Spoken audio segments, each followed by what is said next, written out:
ವೀಕ್ಷಕರೇ, ಹಳೆ ಸಚಿವರ ಪಟ್ಟಿಯಲ್ಲಿ ಯಾರು ರಿಟರ್ನ್ ಆಗ್ತಾರೆ, ಯಾರಿಗೆ ಬೋನಸ್ಸು, ಯಾರಿಗೆ ಗೇಟ್ ಪಾಸು ವಿಡಿಯೋ ನೋಡಿದ್ರೆ ಈಗ ಹೊಸಬರಲ್ಲಿ ಯಾರಿಗೆ ಅವಕಾಶ, ಆಲ್ಮೋಸ್ಟ್ ನಾವೇನು ಲಿಸ್ಟ್ ಕೊಡ್ತೀವಿ ಇದು 90% ಪಕ್ಕ. ಒಂದೆರಡು ಸಣ್ಣ ಪುಟ್ಟ ವ್ಯತ್ಯಾಸಗಳಾಗ್ಬೋದು. ಹೀಗಾಗಿ ಕೇವಲ 1 ವರ್ಷ 8 ತಿಂಗಳಿಗೆ ಯಾರೆಲ್ಲ ಸಚಿವರಾಗ್ತಾರೆ ಅನ್ನೋ ಲೆಕ್ಕಾಚಾರ ನೋಡ್ತಾ ಹೋಗೋಣ. ನಿಮ್ಗೆ ಹೇಳ್ತಾ ಹೋಗ್ತೀವಿ. ಅಕ್ಷಯ್ ಸರ್ ತಗೊಳ್ಳಿ. 1 ವರ್ಷ 8 ತಿಂಗಳಿಗೆ ಏನಕ್ಕೆ ಅಂತ ಹೇಳಿದ್ರೆ, ಈಗ 2028 ಮೇಗೆ ಈ ಸರ್ಕಾರದ ಅವಧಿ ಅಂತ್ಯ ಆಗೋದು. ಹೌದು. ಬಟ್ ಮೇಗೆ ಸರ್ಕಾರದ ಅವಧಿ ಅಂದ್ರೆ ವಿಧಾನಸಭೆ ಅವಧಿ ಅಂತ್ಯ ಆದ್ರೂ ಕೂಡ ಮಾರ್ಚ್ ಎಂಡ್ ಅಷ್ಟೊತ್ತಿಗೆ ಅಥವಾ ಮಾರ್ಚ್ ಮಿಡ್ ಅಷ್ಟೊತ್ತಿಗೆ ಎಲೆಕ್ಷನ್ ಕಮಿಷನ್ ಚುನಾವಣೆ ಅನೌನ್ಸ್ ಮಾಡೋದು. ಹೌದು. ಒಂದ್ಸಲ ಚುನಾವಣೆ ಘೋಷಣೆ ಆದ ಬಳಿಕ ನೋಟಿಫಿಕೇಶನ್ ಮುಗೀತು. ಮಂತ್ರಿ ನೆಪ ಮಾತ್ರಕ್ಕಷ್ಟೇ ಇರ್ತಾರೆ, ಸರ್ಕಾರ ಇರುತ್ತೆ ಅಂತ ಹೇಳಿ ಅಷ್ಟೇ. ಸೊ ಹಾಗಾಗಿ ನಾವು 1 ವರ್ಷ 8 ತಿಂಗಳು ಅಂತ ಹೇಳಿದೀವಿ. ಸೊ ಹೊಸಬರಿಗೆ ಅವಕಾಶವನ್ನ ಮಾಡಿಕೊಡುತ್ತ ಅಂತ ಹೇಳಿ ಹಿರಿಯರು ಮತ್ತು ಕಿರಿಯರು ಇಬ್ರು ಸೇರಿ ಸರ್ಕಾರವನ್ನ ಮಾಡೋಣ ಅನ್ನುವಂತ ಲೆಕ್ಕಾಚಾರದಲ್ಲಿ. ಸೊ ಮಂತ್ರಿ ಸ್ಥಾನದ ಆಕಾಂಕ್ಷಿಗಳ ಪಟ್ಟಿ ದೊಡ್ಡದಿದೆ. ಕಾರಣ ಇದು ಕೊನೆಯ ಸಂಪುಟ ಪುನರ್ರಚನೆ ಅಥವಾ ಕೊನೆಯ ಸಂಪುಟ ವಿಸ್ತರಣೆ. ಈ ಸಂಪುಟ ಪುನರ್ರಚನೆ ವಿಸ್ತರಣೆ ಆದ ಬಳಿಕ ಮುಂದೆ ಫ್ಯೂಚರ್ ಅಲ್ಲಿ ಸಂಪುಟ ವಿಸ್ತರಣೆ ಆಗಲ್ಲ. ಹೌದು. ಸೊ ಮೊದಲನೇದಾಗಿ BK ಹರಿಪ್ರಸಾದ್ KPCC ಅಧ್ಯಕ್ಷರಾಗಿದ್ದಾರೆ, MLC ಆಗಿದ್ದಾರೆ. ಕೇವಲ ಅರ್ಹತೆ ಆಧಾರದ ಮೇಲೆ, ಯೋಗ್ಯತೆ ಆಧಾರದ ಮೇಲೆ ತಡವಾದರೂ ಒಬ್ಬ ವ್ಯಕ್ತಿಗೆ ಸೂಕ್ತವಾದ ಸ್ಥಾನಮಾನ ಸಿಕ್ಕಿದೆ ಅಂದರೆ ಅದು BK ಹರಿಪ್ರಸಾದ್. ಇಂದಿರಾ ಗಾಂಧಿ, ರಾಜೀವ್ ಗಾಂಧಿ ಅವರ ಜೊತೆಯಿಂದ ಕಾಂಗ್ರೆಸ್ ಪಕ್ಷಕ್ಕಾಗಿ ದುಡಿದವರು. ಎಲ್ಲೋ ಲೆಕ್ಕಕ್ಕಿಲ್ಲ ಈ ಮನುಷ್ಯ ಚುನಾವಣೆ ಎದುರಿಸಲ್ಲ, ಜನರ ಹತ್ರ ಓಟ್ ತಗೊಳ್ಳಲ್ಲ, ಬರೀ MLC ಹಿಂಬಾಗ್ಲಿಂದ ವಿಧಾನಸೌಧದೊಳಗೆ ಬರ್ತಾರೆ ಅಂತಿದ್ರು. ಆದರೆ ಅವರ ಅರ್ಹತೆಗೆ ತಕ್ಕನಾಗಿ KPCC ಅಧ್ಯಕ್ಷ ಸ್ಥಾನ ಸಿಕ್ಕಿದೆ. ಸಚಿವ ಸ್ಥಾನ ಸಿಗಬಹುದು. ಓಕೆ. ಜೊತೆಗೆ ಐಡಿಯಾಲಜಿಕಲಿ ಯಾಕೆ BK ಹರಿಪ್ರಸಾದ್ ಅವರನ್ನ ಬಹುಶಃ ಕಾಂಗ್ರೆಸ್ ತುಂಬಾ ಗಟ್ಟಿಯಾಗಿ ಒಪ್ಕೊಳ್ಬಹುದು ಅಂತ ಹೇಳಿದ್ರೆ, ಸೈದ್ಧಾಂತಿಕವಾಗಿ ಬಹುಶಃ BK ಹರಿಪ್ರಸಾದ್ ಸದ್ಯದ ಮಟ್ಟಿಗೆ ಕರ್ನಾಟಕದಲ್ಲಿ ಕಾಂಗ್ರೆಸ್ಗೆ ದೊಡ್ಡ ಶಕ್ತಿ. ಸೈದ್ಧಾಂತಿಕವಾಗಿ ನಿಜ. ಈ ಒಪ್ಪಂದ ರಾಜಕಾರಣ, ಒಳ ರಾಜಕಾರಣ, ರಾಜಕಾರಣ, ಹೊರಗಡೆ ಒಂದು ಮಾತಾಡೋದು, ಒಳಗಡೆ ಒಂದು ನೌಟಂಕಿಗಳನ್ನು ಮಾಡೋದು, ಈ ತರ ನಾಟಕಗಳು, ಡ್ರಾಮಾಗಳು BK ಹರಿಪ್ರಸಾದ್ ಅವ್ರಿಗೆ ಗೊತ್ತಿಲ್ಲ. ಅವ್ರ ತಲೆ ಮತ್ತೆ ಬಾಯಲ್ಲಿ ಏನ್ ಬರುತ್ತೆ ಅದನ್ನ ಡೈರೆಕ್ಟ್ ಆಗಿ ಹೇಳ್ಬಿಟ್ಟು ಕೋಮುವಾದದ ವಿರುದ್ಧ ಅಷ್ಟೇ ಅವ್ರ ಹೋರಾಟ. ಹೀಗಾಗಿ ಅವಕಾಶ ಅವರ ಆಪ್ತರು ಹೇಳಿದ ಪ್ರಕಾರ ಸಚಿವ ಸ್ಥಾನ ನಾವು ಕೇಳಿದ್ರೆ ತಪ್ಪಾಗುತ್ತೆ. ಇನ್ ಕೇಸ್ ಹೈಕಮಾಂಡ್ ನೀವು ಈಗ DK ಶಿವಕುಮಾರ್ ಕೂಡ KPCC ಅಧ್ಯಕ್ಷರಾಗಿ, ಉಪಮುಖ್ಯಮಂತ್ರಿಯಾಗಿ, ಜಲಸಂಪನ್ಮೂಲ ಸಚಿವರಾಗಿ, ಇಂಧನ ಬೆಂಗಳೂರು ಅಭಿವೃದ್ಧಿ 2 ಕ್ಯಾಬಿನೆಟ್ ಪೋಸ್ಟ್, ಒಂದು DCM ವಿತ್ KPCC ಸಿಕ್ಕಿತ್ತು. ಆ ಲೆಕ್ಕಾಚಾರಕ್ಕೆ ಬಂದ್ರೆ ನಾವು ಕೇಳಲ್ಲ. ಪಕ್ಷದ ಸೇವೆ ನೋಡಿ ನಮಗೆ ನೀವು ಕೊಟ್ರೆ ಒಳ್ಳೇದು, ಸ್ವೀಕಾರ ಮಾಡಿ ಕೆಲಸ ಮಾಡ್ತೀನಿ ಅಂತ ಹೇಳಿ BK ಹರಿಪ್ರಸಾದ್ ಅವರು ಹೇಳಿದ್ದಾರೆ ಎನ್ನುವಂಥದ್ದು ಮಾಹಿತಿ. ಇನ್ನ NA ಹ್ಯಾರಿಸ್, ಶಾಂತಿನಗರ ವಿಧಾನಸಭಾ ಕ್ಷೇತ್ರ. NA ಹ್ಯಾರಿಸ್ ಸಾಕಷ್ಟು ವಿಷನ್ ಇರುವಂಥ ನಾಯಕ. NA ಹ್ಯಾರಿಸ್ ಸಾಕಷ್ಟು ಅನುಭವ, ಜೊತೆಗೆ ಎಲ್ಲ ರೀತಿಯ ಚುನಾವಣೆಯನ್ನು ಮಾಡಲು ಕೆಪಾಸಿಟಿ ಇರುವಂಥ ನಾಯಕ. ಜೊತೆಗೆ ಭವಿಷ್ಯದಲ್ಲಿ ನಲ್ಪಾಡ್, ಅವರ ಪುತ್ರ ನಲ್ಪಾಡ್ ಕಾಂಗ್ರೆಸ್ಗೆ ಬೇಕಾಗಿರೋ ಅತಿ ದೊಡ್ಡ ಯುವ ಶಕ್ತಿ. ಅದು ಯಾವ ರೂಪದಲ್ಲಿ ಬೇಕಾದ್ರೆ ಆಗಿರಬಹುದು. ಹೀಗಾಗಿ NA ಹ್ಯಾರಿಸಿಗೆ ಅಲ್ಪಸಂಖ್ಯಾತ ಕೋಟಾದಲ್ಲಿ ಈ ಬಾರಿ ಅವಕಾಶ ಸಿಗೋದು 80% ಫಿಕ್ಸ್ ನನ್ನ ಪ್ರಕಾರ. ಏನೋ ಕಡೆ ಕ್ಷಣದಲ್ಲಿ last time Puttaranga Shetty miss ಆದಂಗೆ ಆದರೆ 20%, ಬಟ್ ಮಿನಿಸ್ಟರ್ ಆಗ್ತಾರೆ. ಹ್ಯಾರಿಸ್ ಫಿಕ್ಸ್. ಹೌದು. ಸೊ ಹ್ಯಾರಿಸ್ ಅವರ ಹೆಸರು ಬಹುತೇಕ ಖಚಿತ ಅಂತ ಹೇಳ್ಬೋದು.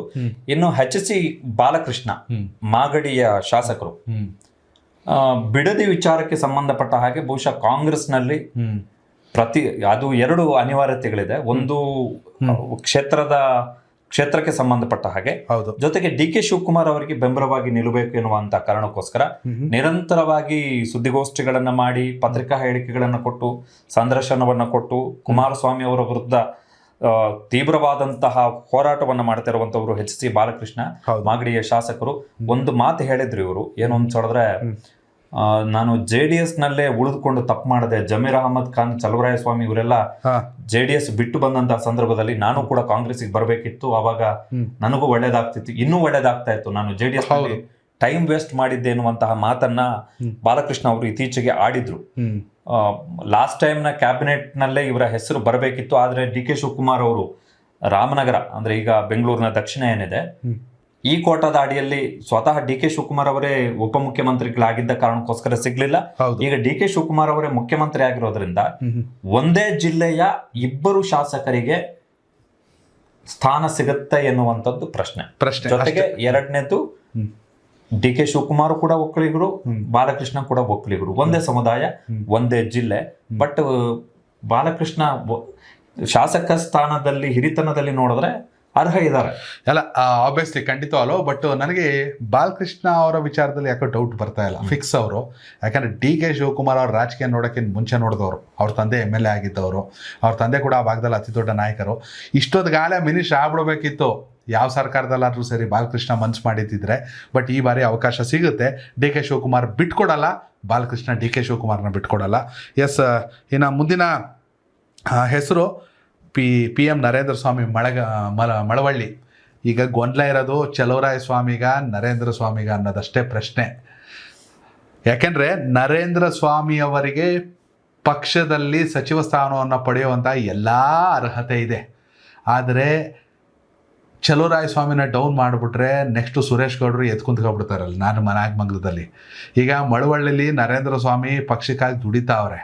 ಹೀಗಾಗಿ ಯಾರಿಗೆ ಕೊಡ್ತಾರೆ ಅನ್ನೋದು ಈಗ 50-50 ನನ್ನ ಪ್ರಕಾರ. ಆಮೇಲೆ ನರೇಂದ್ರ ಸ್ವಾಮಿ ಅವರಿಗೆ ಸಚಿವ ಸ್ಥಾನ ಕೊಟ್ಟರೆ ಬಹುಶಃ ಕಾಂಗ್ರೆಸ್ಗೆ ಲಾಂಗರ್ ಅಸೆಟ್ ಆಗಬಹುದು. ನಿಜ ನಿಜ ನಿಜ. ದಲಿತ ಸಮುದಾಯದ ಪ್ರಮುಖ ನಾಯಕರಾಗಿ ಹೊರಹೊಮ್ಮಲಿಕ್ಕೆ ನರೇಂದ್ರ ಸ್ವಾಮಿಗೆ ಅವಕಾಶಗಳಿದ್ದಾವೆ. ಮತ್ತೆ 2024 ಲೋಕಸಭಾ ಚುನಾವಣೆಯಲ್ಲಿ ಮಂಡ್ಯ ಲೋಕಸಭಾ ಕ್ಷೇತ್ರದ ವ್ಯಾಪ್ತಿಯಲ್ಲಿ ಹೌದು ಕಾಂಗ್ರೆಸ್ಗೆ ಮುನ್ನಡೆ ತಂದುಕೊಟ್ಟಂತ ಏಕೈಕ ವಿಧಾನಸಭಾ ಕ್ಷೇತ್ರ ಅದು ಮಳವಳ್ಳಿ. ಸೊ ಆ ನಿಟ್ಟಿನಲ್ಲಿ ನೋಡೋದಾದ್ರೆ, ಅಂದ್ರೆ ಲಾಂಗರ್ ಪಾಲಿಟಿಕ್ಸ್ ನ ಲೆಕ್ಕಾಚಾರದಲ್ಲಿ ನೋಡೋದಾದ್ರೆ ನರೇಂದ್ರ ಸ್ವಾಮಿ ಅವರಿಗೂ ಕೊಟ್ಟರು ಕೊಡ್ಬೋದು. ಆದ್ರೆ ನೀವು ಹೇಳೋದಾಗೆ ಚಲುವರಾಯ ಸ್ವಾಮಿ ಅಥವಾ ನರೇಂದ್ರ ಸ್ವಾಮಿ ಇವ್ರ ಮಧ್ಯೆ ಯಾರನ್ನ ಪಿಕ್ ಮಾಡ್ತಾರೆ D K Shivakumar, that is important. ಆಮೇಲೆ ಮೊನ್ನೆ ನೀವು ಮಾತಾಡ್ತಿದ್ದಾಗ್ಲೂ ಒಂದು ಮಾತು ಹೇಳಿದ್ರಿ, ಇಂಡಿಪೆಂಡೆಂಟ್ ಆಗಿ ಗೆದ್ದು ಬಂದಂತವ್ರು. ಹೌದು ಹೌದು ಹೌದು ಹೌದು. ಸೊ ಆ ಲೆಕ್ಕಾಚಾರಗಳಿದೆ. ಇನ್ನು ಸಲೀಂ ಅಹಮದ್ ಸಚಿವ ಸ್ಥಾನ ಸಿಗಲೇಬೇಕಾದಂಥ ಅರ್ಹತೆ, ಅಲ್ಪಸಂಖ್ಯಾತು ಸಾಬ್ರು ಅವೆಲ್ಲ ಸೈಡ್ಗೆ ಇಟ್ಬಿಡ್ರಿ. ಆ ಥರ ಜಾತಿ ರಾಜಕೀಯ ಬೇಡಕ್ಕೆ ಬೇಡ. ಇವ್ರ ವಿಚಾರದಲ್ಲಿ ವ್ಯಕ್ತಿಯಾಗಿ ಪಕ್ಷನಿಷ್ಠೆ ಆಗಿ ಈ ಮನುಷ್ಯ MLC ಹಾಕ ಬಂದಿದ್ದು ವೋಟಿಂಗ್ನಿಂದ ಕೂಡ MLC ಆಗಿದ್ದವರು, ಇಂದಿರಾ ಗಾಂಧಿ ಅವ್ರ ಜೊತೆ ವರ್ಕ್ ಮಾಡಿದವರು, ರಾಜೀವ್ ಗಾಂಧಿ ಜೊತೆ ಅನ್ನಿಸ್ಕೊಂಡವರು, ಅಲ್ಲದೆ ರಾಬರ್ಟ್ ವಾದ್ರಾ, ಪ್ರಿಯಾಂಕಾ, ರಾಹುಲ್ ಗಾಂಧಿ ಎಲ್ಲರಿಗೂ ಬೇಕಾಗಿರೋರು. ಎಲ್ಲಕ್ಕಿಂತ ಹೆಚ್ಚಾಗಿ ಪಕ್ಷನಿಷ್ಠೆ, ಅಲ್ಲದೆ ದಾವಣಗೆರೆಯಲ್ಲಿ ಆದಂಥ ಸಮಸ್ಯೆನ ಒಂದು ರೀತಿ ಇವರು ಟ್ರಬಲ್ ಶೂಟರು. ಪಕ್ಷನಿಷ್ಠೆ ವಿಚಾರದಲ್ಲಿ ಯಾರಿಗಾದರೂ ಸಚಿವ ಸ್ಥಾನವನ್ನು ಕೊಡಲೇಬೇಕು ಅಂತಿದ್ರೆ ಸಲೀಂ ಅಹಮದ್ ಜಮೀರ್ ಅಹಮದ್ಗಿಂತಲೂ ಮೇಲೆ ನಾನು ಹೇಳ್ತೀನಿ, ಬರೆದಿಟ್ಕೋಬೋದು. ಜಮೀರ್ ಅಹಮದ್ ಬಂದಿದ್ದು ಬೇರೆ ಪಕ್ಷದಿಂದ, ಜಮೀರ್ ಅಹಮದ್ ಸದ್ದು ಮಾಡಿದ್ದು ಬಿಲ್ಡಪ್ ಇಂದ. ಜಮೀರ್ ಅಹಮದ್ ಒಳ್ಳೆ ನಾಯಕನ 100,000%. ಆದರೆ ಕಂಪೇರ್ ಟು ಸಲೀಂ ಅಹಮದ್ ಅಂದಾಗ ಒಳ್ಳೆತನದ ಬಗ್ಗೆ ನಾನು ಮಾತಾಡ್ತಾ ಇಲ್ಲ, ತೂಕದ ಬಗ್ಗೆ ಮಾತಾಡ್ತಾ ಇದ್ದೀನಿ. ಸಲೀಂ ಅಹಮದ್ ಈಗಾಗಲೇ ಸಚಿವರಾಗೋಗ್ಬಿಡ್ಬೇಕಿತ್ತು, ಬಟ್ ಈ ಬಾರಿ ಅವ್ರಿಗೆ ಕೊಡಲೇಬೇಕು. ಸೊ ನೆಕ್ಸ್ಟ್ ರಾಘವೇಂದ್ರ ಹಿಟ್ನಾಳ್, ಕೊಪ್ಪಳ ಕ್ಷೇತ್ರದ ಶಾಸಕರು. ನಾವು ಈ ಹಿಂದಿನ ವಿಡಿಯೋದಲ್ಲೂ ಕೂಡ ಹೇಳಿದ್ವಿ, ಕೊಪ್ಪಳದಲ್ಲಿ ಶಿವರಾಜ್ ತಂಗಡಗಿ ಮತ್ತೆ ರಾಘವೇಂದ್ರ ಹಿಟ್ನಾಳ್ ಇವ್ರ ನಡುವೆನೂ ಕೂಡ ಪೈಪೋಟಿ ಇದೆ. ಬಟ್ ತಂಗಡಗಿ ಅವರು ಭೋವಿ ಸಮುದಾಯದವರು, ಹಿಟ್ನಾಳ್ ಅವರು ಸಿದ್ದರಾಮಯ್ಯನವರ ಪರಮಾಪ್ತರು, ಜೊತೆಗೆ ಈಗ ಹಿಟ್ನಾಳ್ ಅವರು ಹಾಲು ಒಕ್ಕೂಟದ ಅಧ್ಯಕ್ಷರು ಕೂಡ ಹೌದು. ಇವರು ಕೂಡ ಸಚಿವ ಸ್ಥಾನದ ತುಂಬಾ ನಿರೀಕ್ಷೆಯಲ್ಲಿದ್ದಾರೆ. ನಮಗೆ ಕೊಡಿಸಬಹುದು ಸಿದ್ದರಾಮಯ್ಯನವರು ಎನ್ನುವಂತಹ ಕಾರಣಕ್ಕೋಸ್ಕರ ಅದು ಆದ್ರೂ ಆಗಬಹುದು, ಆಗದೇನೆ ಇರಬಹುದು. ಕಾರಣ ತಂಗಡಗಿಯೂ ಆಗಿ ಹಿಟ್ನಾಳು ಆದ್ರೆ ಒಂದೇ ಜಿಲ್ಲೆಗೆ 2 ಸಚಿವ ಸ್ಥಾನ ಬಂದಂಗಾಗತ್ತೆ. ಸ್ವಲ್ಪ ಬಹುಶಃ ಪ್ರಾದೇಶಿಕ ವ್ಯತ್ಯಾಸಗಳಿಗೆ ಕಾರಣ ಆಗಬಹುದು.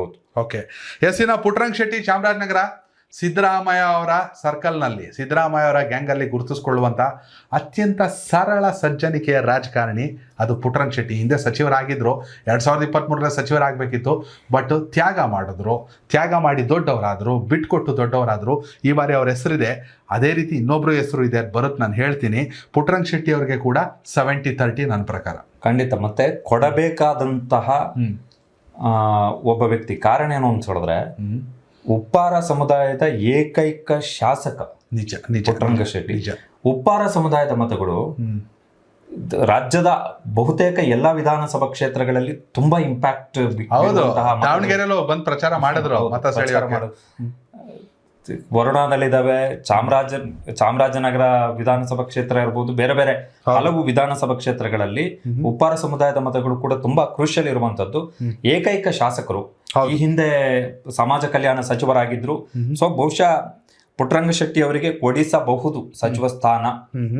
ಜಾತಿ ಕೋಟಾದ ಲೆಕ್ಕಾಚಾರ ಬಂದಂತಹ ಸಂದರ್ಭದಲ್ಲಿ ಜಾತಿ ಪ್ರಾತಿನಿಧ್ಯದ ಲೆಕ್ಕಾಚಾರಕ್ಕೆ ಬಂದಂತಹ ಸಂದರ್ಭದಲ್ಲಿ ಪುಟ್ಟರಂಗ ಶೆಟ್ಟಿ ಅವರಿಗೆ ಕೊಡಬೇಕಾದಂತ ಅನಿವಾರ್ಯತೆ ಬರಬಹುದು. ಅದರ್ವೈಸ್ ಅದು ಮುಂದಿನ ಚುನಾವಣೆಯಲ್ಲಿ ಕಾಂಗ್ರೆಸ್ಗೆ ನಷ್ಟ ಉಂಟು ಮಾಡಬಹುದು. ಎಸ್ಸಿನ ಆನೇಕಲ್ ಶಿವಣ್ಣ ಬಲಗೈ ಸಮುದಾಯ ಸೇರ್ಕೊಂಡವರು, ಇವ್ರಿಗೂ ಕೂಡ ಸಚಿವ ಸ್ಥಾನ ಸಿಗ್ಬೋದು ಅನ್ನೋ ಲೆಕ್ಕಾಚಾರಗಳು ನಡೀತಾ ಇದೆ. ಸಿಗಲೂಬಹುದು ಅಥವಾ ಸಿಗದೇನೆ ಇರ್ಬೋದು, 50-50. ಇನ್ನು ಪ್ರಸಾದ್ ಅಬ್ಬಯ್ಯ ಧಾರವಾಡ ಭಾಗದಲ್ಲಿ ಪ್ರಸಾದ್ ಅಬ್ಬಯ್ಯ ಅವ್ರಿಗೆ ಇರುವಂತಹ ವರ್ಚಸ್ಸೇ ಬೇರೆ. ಪ್ರಸಾದ್ ಅಬ್ಬಯ್ಯ ಕೂಡ ಬಲಗೈ ಸಮುದಾಯಕ್ಕೆ ಸೇರಿದವರು, ದಲಿತ ಕೋಟಾದಲ್ಲಿ ಅವ್ರಿಗೆ ಕೂಡ ಅವಕಾಶ ಸಿಗಬೇಕು ಅಂತ. ಆದರೆ ಧಾರವಾಡ ಅಂತ ಬಂದಾಗ ನೀವು ಇಲ್ಲಿ ಒಂದು ಕಡೆ ಸಂತೋಷ್ ಲಾಡ್ನ ರಿಟೈನ್ ಮಾಡಬೇಕು, ಮತ್ತೊಂದು ಕಡೆ ಪ್ರಸಾದ್ ಅಬ್ಬಯ್ಯಗೆ ಯಾವುದೋ ನಿಗಮ ಮಂಡಳಿ ಕೊಟ್ಟಿದ್ರು, ವಸತಿ ಇಲಾಖೆಗೆ ಸಂಬಂಧಪಟ್ಟ ಹಾಗೆ ಸಾಕಷ್ಟು ಸದ್ದು ಮಾಡಿದ್ರು ಪ್ರಸಾದ್ ಅಬ್ಬಯ್ಯ ಅವರು. ಪ್ರಸಾದ್ ಅಬ್ಬಯ್ಯ ಅವ್ರಿಗೆ ಅರ್ಹತೆ ಯೋಗ್ಯತೆ ಎಲ್ಲವೂ ಇದೆ. ಆದರೆ ಒಂದೇ ಜಿಲ್ಲೆಗೆ ಎರಡೆರಡು ಅವಕಾಶ ಸಿಗುತ್ತಾ? ಪ್ರಸಾದ್ ಅಬ್ಬಯ್ಯಗೆ ಸಿಕ್ಬಿಟ್ಟು ಸಂತೋಷ್ ಲಾಡ್ ಡ್ರಾಪ್ ಮಾಡ್ಬಿಡ್ತಾರ, ಅಥವಾ ಸಂತೋಷ್ ಲಾಡ್ಗೋಸ್ಕರ ಪ್ರಸಾದ್ ಅಬ್ಬಯ್ಯನ ಡ್ರಾಪ್ ಮಾಡ್ಬಿಡ್ತಾರ ಗೊತ್ತಿಲ್ಲ. ಆದರೆ ಈ ಹಿಂದೆ ಒಂದೇ ಜಿಲ್ಲೆಯಲ್ಲಿ ಸಂತೋಷ್ ಲಾಡ್ ಮತ್ತು ವಿನಯ್ ಕುಲಕರ್ಣಿ ಇಬ್ಬರು ಕೂಡ ಸಚಿವರಾಗಿದ್ದರು.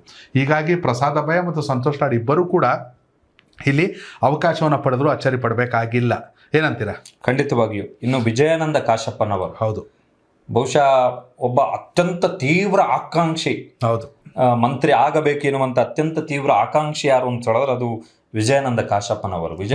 ಹುನಗುಂದ ಶಾಸಕರು. ವಿಜಯಾನಂದ ಕಾಶಪ್ಪನವರ ಒಂದು ಫೇಮಸ್ ಡೈಲಾಗ್ ಇದೆ ಚುನಾವಣೆಯ ಸಂದರ್ಭದಲ್ಲಿ, ನಮ್ಮ ಟಗರು ಬರುತ್ತೆ ಐತೆ ಮುಂದೈತೆ ಮಾರಿ ಹಬ್ಬ ಎಲ್ರಿಗೂ ಅಂತ ಹೇಳಿ ಒಂದು ಫೇಮಸ್ ಡೈಲಾಗ್ ಇದೆ. ಅದು ಸಿದ್ದರಾಮಯ್ಯನವರನ್ನ ಏನೋದು ಅವರು ಸಿದ್ದರಾಮಯ್ಯನವರ ಅಭಿಮಾನಿಗಳನ್ನ ಹುರಿದುಂಬಿಸಿ ಅವರನ್ನ ಕೇಕೆ ಹಾಕಿಸುವಂತ ಒಂದು ಡೈಲಾಗು. ಸೊ ತುಂಬಾ ಅಗ್ರೆಸಿವ್ ಪೊಲಿಟಿಷಿಯನ್. ಇಲ್ಲ, ನಿಜ. ಯಾಕಂದ್ರೆ ಅವ್ರ ಕುಟುಂಬದ ಕೊಡುಗೆ ಕೂಡ ಇದೆ. ಅವ್ರ ತಂದೆ ಕೂಡ ಶಿವಶಂಕರಪ್ಪ ಕಾಶಪ್ಪನವರು, ಅವರು ಕೂಡ ಹುನಗುಂದ ಕ್ಷೇತ್ರದಿಂದಲೇ ಶಾಸಕರಾಗಿದ್ದವರು, ಅಲ್ಲದೆ ಸಚಿವರಾಗಿದ್ದವರು. ಹೀಗಾಗಿ ಅವ್ರಿಗೆ ಅವಕಾಶ ಕೊಡ್ಲೇಬೇಕು. ಕಳೆದ ಬಾರಿ ಲೋಕಸಭಾ ಚುನಾವಣೆಯಲ್ಲಿ ಕಾಶಪ್ಪನವರ ಪತ್ನಿ ವೀಣಾ ಕಾಶಪ್ಪನವರ ಹೆಸರು ಸಿಗಬೇಕಿತ್ತು, ಅದು ಸಂಯುಕ್ತ ಪಾಟೀಲ್ ಅವ್ರಿಗೆ ಹೊರಟೋಗ್ಬಿಡ್ತು ಹೋಯ್ತು. ಬಟ್ ನಾವೇನು ಆಕಾಂಕ್ಷಿಗಳ ಪಟ್ಟಿ ಹೇಳ್ತಾ ಇದೀವಿ, ಅದರಲ್ಲಿ ಮೋಸ್ಟ್ ಡಿಸರ್ವಿಂಗ್ MLA ಯಾರಿದ್ರೆ ಅದು ವಿಜಯಾನಂದ ಕಾಶಪ್ಪನವರೇ. ಮಂಚ ಹಣೆಗೆ ವಿಭೂತಿ ಪಂಚಮಸಾಲಿ ಹೋರಾಟದಲ್ಲಿ ಯತ್ನಾಳಿಗೆ ಟಕ್ಕರ್ ಕೊಡೋ ಮಟ್ಟಕ್ಕೆ ನಿಂತಿದ್ದವರು. ಹೀಗಾಗಿ ವಿಜಯಾನಂದ ಕಾಶಪ್ಪನವ್ರ ಸಮುದಾಯ ಡೇರ್ ಡೆವಿಲ್ ಮುಸ್ತಫಾ ಅಂತಾರಲ್ಲ, ಹಂಗೆ ಡೇರ್ ಡೆವಿಲ್ ಕಾಶಪ್ಪನವ್ರು ಅವ್ರಿಗೆ ಅರ್ಹತೆಯ ಆಧಾರದ ಮೇಲೆ ಕೊಡಲೇಬೇಕು. ಯಾಕಂದ್ರೆ ಸಾಕಷ್ಟು ಜನ ಅವ್ರಿಗೆ ಆಮೇಲೆ ಫ್ಯಾನ್ ಫಾಲೋವರ್ಸ್ ಜಾಸ್ತಿ ಇದ್ದಾರೆ, ಖಂಡಿತವಲ್ಲ ಅವ್ರಿಗೆ ಸಿಕ್ಕೇ ಸಿಗುತ್ತೆ. ಎಸ್ಸಿನ ಮುಂದಿನ ಹೆಸರು ಟಿ ರಘುಮೂರ್ತಿ ಚಳ್ಳಕೆರೆ. ಆಬ್ವಿಯಸ್ಲಿ ಕೊಡಲೇಬೇಕು. ಸುಧಾಕರ್ ಅವರು ಅಕಾಲಿಕ ನಿಧನ ಹೊಂದಿದ್ದಾರೆ, ಚಿತ್ರದುರ್ಗ ಭಾಗಕ್ಕೆ ಹೊಂದಬೇಕು. ಆಮೇಲೆ ಸುಧಾಕರ್ ಅವರು ಇಲ್ಲ ಅನ್ನೋ ಕಾರಣಕ್ಕಷ್ಟೇ ಅಲ್ಲ, ಒಂದು ವೇಳೆ ಸುಧಾಕರ್ ಅವರು ಇದ್ದಿದ್ರು ಕೂಡ ಅವರಿಗೆ ಈ ಬಾರಿ ಕೂರಿಸಿ ರಘುಮೂರ್ತಿಗೆ ಅವಕಾಶ ಸಿಗ್ತಿತ್ತು. ರಘುಮೂರ್ತಿಯ ಹೆಸರು ಬ್ಯಾಕ್ ಟು ಬ್ಯಾಕ್ ಗೆಲ್ತಿದ್ದವರು, ಎಜುಕೇಟೆಡು, ಅಲ್ಲದೆ ಸಾಕಷ್ಟು ನೀರಾವರಿ ವಿಚಾರ ಮತ್ತೊಂದು ಸಾಕಷ್ಟು ಕೆಲಸ ಮಾಡಿದ್ದಾರೆ. ಹೀಗಾಗಿ ರಘುಮೂರ್ತಿ ಹೆಸರು ಇವಾಗಲ್ಲ, ಲಾಸ್ಟ್ ಟೈಮೇ ಇತ್ತು. ಹೀಗಾಗಿ ಅವ್ರಿಗೆ ಸಿಕ್ಕೇ ಸಿಗುತ್ತೆ. ಇನ್ನು ಶಿವಲಿಂಗೇಗೌಡರು ಅರಸೀಕೆರೆ JDS ಬಿಟ್ಟು ಬಂದ್ರು. ಅತ್ಯಂತ ಬಹುಶಃ ಇನ್ ಕೇಸ್ ಸಚಿವ ಸ್ಥಾನ ಕೈ ತಪ್ಪಿದ್ರೆ ಬಹುಶಃ ಹಳೆ ಮೈಸೂರು ಭಾಗದಲ್ಲಿ ಅತ್ಯಂತ ಅಸಮಾಧಾನಕ್ಕೆ ಒಳಗಾಗಬಹುದಾದಂತ ಒಬ್ಬ ಶಾಸಕ ಯಾರು ಅಂತ ಹೇಳಿದ್ರೆ ಅದು ಶಿವಲಿಂಗ. ಹೌದು ಹೌದು. ಹಾಸನದಲ್ಲಿ ಸದ್ಯಕ್ಕೆ ಅಲ್ಲಿಯ ಶಾಸಕರು ಯಾರು ಸಚಿವರಾಗಿಲ್ಲ. ಅರಸೀಕೆರೆಯಿಂದ ಇವ್ರು ಗೆದ್ದಿದ್ದಾರೆ. ಬಟ್ ಏನು ಅಂತ ಹೇಳಿದ್ರೆ ಮೈಗ್ರೇಟೆಡ್ ಪೊಲಿಟಿಷಿಯನ್. JDS ನಿಂದ ಕಳೆದ ಚುನಾವಣೆಯಲ್ಲಿ ಅಷ್ಟೇ ಕಾಂಗ್ರೆಸ್ಗೆ ಬಂದು ಅವರೆಲ್ಲ ಕರ್ಕ ಬಂದಿರೋದೇ ಮಿನಿಸ್ಟರ್ ಮಾಡ್ತೀವಿ ಅಂತ ಕರ್ಕ ಬಂದಿದ್ದಾರೆ. ಬಟ್ ಅಲ್ಲಿ JDS ನಲ್ಲಿ ಇರುವವರೆಗೆ ರೇವಣ್ಣ ಅವರು ಸಚಿವರಾಗ್ತಾ ಇದ್ದ ಹಿನ್ನೆಲೆಯಲ್ಲಿ ಶಿವಲಿಂಗೇಗೌಡರು ಮತ್ತೆ ಗೆದ್ರು ಕೂಡ ಇವರಿಗೆ ಸಚಿವ ಸ್ಥಾನ ಸಿಗ್ತಾ ಇರಲಿಲ್ಲ. ಬಟ್ ಈ ಕಾಂಗ್ರೆಸ್ ನಲ್ಲಿ ಆ ತರದ ಅಬ್ಸ್ಟ್ಯಾಕಲ್ಸ್ ಈ ಬಾರಿ ಇಲ್ಲ. ಹಾಗಂತೇಳಿ ಇವ್ರಿಗೆ ಕೊಡ್ತಾರೆ ಅಂತ ಹೇಳಿ ಗ್ಯಾರಂಟಿನೂ ಇಲ್ಲ. ಕೊಟ್ಟರು ಕೊಡಬಹುದು, ಕೊಡದೇನೂ ಇರಬಹುದು. ಈ ವಿಧಾನ ಮಂಡಲದ ಅಧಿವೇಶನದ ಲೈವ್ ಸ್ಟ್ರೀಮಿಂಗ್, ನಾನು ಅದೇ ಹೇಳಕ್ ಬಂದ್ರೆ ನಾನು ಅವ್ರ ಫ್ಯಾನ್. ಯಾಕೆ ಅಂದ್ರೆ ಸಿದ್ದರಾಮಯ್ಯ ಅವರ ನಂತರದಲ್ಲಿ ಅಧಿವೇಶನದಲ್ಲಿ ಯಾರ್ದಾರು ಮಾತನ್ನ ಕೇಳ ಖುಷಿ ಪಟ್ರೆ ಈ ಸಾಲಿನಲ್ಲಿ ಹಿಂದೆ ಇದ್ರು, ಮಾಧುಸ್ವಾಮಿ ಇದ್ರು, ಕುಮಾರಸ್ವಾಮಿ ಅವರಿದ್ದಾಗ ಚೆನ್ನಾಗಿತ್ತು, CT ರವಿ ಅವರಿದ್ದಾಗ ಚೆನ್ನಾಗಿತ್ತು, ಇಲ್ಲ ಅಂತ ಹೇಳಲ್ಲ. ಈಗ ಪ್ರೆಸೆಂಟು ಈ ಸರ್ಕಾರದಲ್ಲಿ ಯಾರ್ದಾರು ಮಾತನ್ನ ಕೇಳಬೇಕಂದ್ರೆ ನಾನಂತೂ ಮಿಸ್ ಮಾಡದೆ ಕೇಳೋದು ಶಿವಲಿಂಗೇಗೌಡರ ಮಾತು. ತುಂಬಾ ಚೆನ್ನಾಗಿರುತ್ತೆ, ರೊಚ್ಚಿಗೆದ್ದು ಬಿಡ್ತಾರೆ ಒಂದೇ ಸಲ. ಹಳ್ಳಿ ಸೊಗಡು. ಹೌದು ಹೌದು. ಸೊ ಶಿವಲಿಂಗೇಗೌಡರಿಗೆ ಕೂಡ ಅವಕಾಶ ಸಿಗೋ ಸಾಧ್ಯತೆ ಇದೆ ಹಾಸನ ಕೋಟದಲ್ಲಿ. ಜೊತೆಗೆ DK ಶಿವಕುಮಾರ್ ಮತ್ತು ಸಿದ್ದರಾಮಯ್ಯ ಅವರಿಗೆ ಹೆಗಲಿಗೆ ಕೊಟ್ಟು ನಿಂತರು 2023 ಚುನಾವಣೆಯಲ್ಲಿ. ಎಸ್ಸಿನ AS ಪೊನ್ನಣ ವಿರಾಜಪೇಟೆ. ಆಬ್ವಿಯಸ್ಲಿ ಅವರ ತಂದೆ ಭಾರತೀಯ ಜನತಾ ಪಕ್ಷದ ಕರ್ನಾಟಕದ ಮೊದಲ ರಾಜ್ಯಾಧ್ಯಕ್ಷರಾಗಿದ್ದವರು AK ಸುಬ್ಬಯ್ಯ. ಬಿಜೆಪಿಗಾಗಿ ಸತತವಾಗಿ ದುಡಿದು ಅವರ ಕುಟುಂಬ ಬಿಜೆಪಿಯಲ್ಲಿನ ಕೋಮುವಾದವನ್ನು ವಿರೋಧಿಸಿ ನಂತರ ರಾಜಕೀಯನೇ ಬೇಡ ಅಂತಿದ್ದವರು. But AK. ಸುಬ್ಬಯ್ಯ ಅವರು ಅಡ್ವೊಕೇಟ್ ಆಗಿ ಕೂಡ ಸಾಕಷ್ಟು ಸದ್ದು ಮಾಡಿದವರು. ಸಿದ್ದರಾಮಯ್ಯ ಅವರಿಗೆ ಕಾನೂನು ಸಲಹೆಗಾರರಾಗಿದ್ರು, ಜೊತೆಗೆ ಅಡ್ವೊಕೇಟ್ ಜನರಲ್ ಕೂಡ ಆಗಿದ್ರು. ಹೌದು. ಮತ್ತೆ ಕೊಡಗಿನ ವಿಚಾರಕ್ಕೆ ಬಂದಂತಹ ಸಂದರ್ಭದಲ್ಲಿ ಏನು ಅಂತ ಹೇಳಿದ್ರೆ, ದೀರ್ಘಕಾಲದ ಬಳಿಕ ಕೊಡಗಿನ 2 ವಿಧಾನಸಭಾ ಕ್ಷೇತ್ರಗಳಲ್ಲಿ ಕಾಂಗ್ರೆಸ್ ಗೆದ್ದಿರುವಂತಹ ದೀರ್ಘಕಾಲದ ಬಳಿಕ. ವಿರಾಜಪೇಟೆಯಲ್ಲಿ ಇವರು, ಮಡಿಕೇರಿಲಿ ಮಂತರಗೌಡರು. ದೀರ್ಘಕಾಲದ ಬಳಿಕ ಆ ಲೆಕ್ಕಾಚಾರಕ್ಕೆ ಬಂದ್ರೆ ಕೊಡಗಿಗೊಂದು ಸಚಿವ ಸ್ಥಾನ ಬೇಕಾಗುತ್ತೆ. ಆಮೇಲೆ ಪೊನ್ನಣ್ಣ ಸಿದ್ದರಾಮಯ್ಯನವರ ಸರ್ಕಾರದಲ್ಲಿ ಕಾನೂನು ಸಲಹೆಗಾರರು, ಈ ಹಿಂದೆ ಅಡ್ವೊಕೇಟ್ ಜನರಲ್ ಆಗಿದ್ರು. ಸೊ ಕಾಂಗ್ರೆಸ್ ಬಹುಶಃ ಇವರಿಗೆ ಸಚಿವ ಸ್ಥಾನ ಕೊಡುವಂತ ಸಾಧ್ಯತೆ ಜಾಸ್ತಿ. ಇವರ ಹೆಸರು ಫಸ್ಟ್ ಟೈಮ್ MLA ಯಾರಾದ್ರೂ ಮಿನಿಸ್ಟರ್ ಆಗೇ ಆಗ್ತಾರೆ ಅಂತ ಕನ್ಫರ್ಮ್ ಆಗಿ ಹೇಳಿ ಯೋಗಿ ಅಕ್ಷಯ್ ಅಂದ್ರೆ ಇವ್ರ ಹೆಸರು ನಾವು ಹೇಳ್ಬೋದು. ಖಂಡಿತ ಹೇಳ್ಬೋದು. ಅದ್ರ ಮೇಲೆ ಅವರ ಅದೃಷ್ಟ. ಎಸ್, ಇನ್ನ ಮುಂದಿಂದು ಯಶವಂತರಾಯಗೌಡ ಪಾಟೀಲ್ ಇಂಡಿ ಇವರು ಪ್ರಯತ್ನ ಪಡ್ತಾ ಇದ್ದಾರೆ. ಹೌದು. ಮೊನ್ನೆ ಅವ್ರ ಫ್ಯಾನ್ಸ್ ಎಲ್ಲ ಬಂದ್ಬಿಟ್ಟು ಡಿ.ಕೆ. ಶಿವಕುಮಾರ್ ಮುತ್ತಿಗೆ ಹಾಕ್ಬಿಟ್ರು. ಅಂತ ಡಿ.ಕೆ. ಶಿವಕುಮಾರ್ ಮೊದಲೇ ಸಿಟ್ಟಲ್ಲಿ ಇರ್ತಾರೋ ಒಂದೊಂದ್ಸಲ. ನಾವು ಇಂಡಿಯವರು ಅಂದಿದ ತಕ್ಷಣ ಎಲ್ಲರೂ ನಿಲ್ಸ್ಬಿಟ್ಟು ಯಶವಂತರಾಯನ ಕಡೆಯವರ ಬರ್ರಿ ಅಂದ್ಬಿಟ್ಟು ಮಾತಾಡ್ಸಿದ್ರು. ಆ ಅಭಿಮಾನ ಇದೆ, ಆದರೂ ಆಗಬಹುದು. So next Rizwan Arshad. 3 ಕೋಟ, ಒಂದು ಬೆಂಗಳೂರು ಕೋಟ, ಒಂದು ಮುಸ್ಲಿಂ ಕೋಟ, ಜೊತೆಗೆ ಒಂದು ರಾಹುಲ್ ಗಾಂಧಿ ಕೋಟ. ರಾಹುಲ್ ಗಾಂಧಿಗೆ ಪರಮಾಪ್ತರು. ದಾವಣಗೆರೆ ಉಪಚುನಾವಣೆಯಲ್ಲಿ ಕಾಂಗ್ರೆಸ್ನ ಪರವಾಗಿ ನೀವು ಸಲೀಂ ಅಹಮದ್ ಅವ್ರ ಬಗ್ಗೆ ಮಾತಾಡ್ತಾ ಇದ್ರಿ. ಅದೇ ನಿಷ್ಠೆಯಲ್ಲಿ, ಹೌದು, ನಿಷ್ಠೆ ಅಂದ್ರೆ ಪಕ್ಷ ನಿಷ್ಠೆಯಲ್ಲಿ ಕೆಲಸ ಮಾಡಿದಂಥವ್ರು ರಿಜ್ವಾನ್ ಅರ್ಷದ್. ನಿಜ. ಇವರು ಕೂಡ ನಿರೀಕ್ಷೆಯಲ್ಲಿ ಇದ್ದಾರೆ.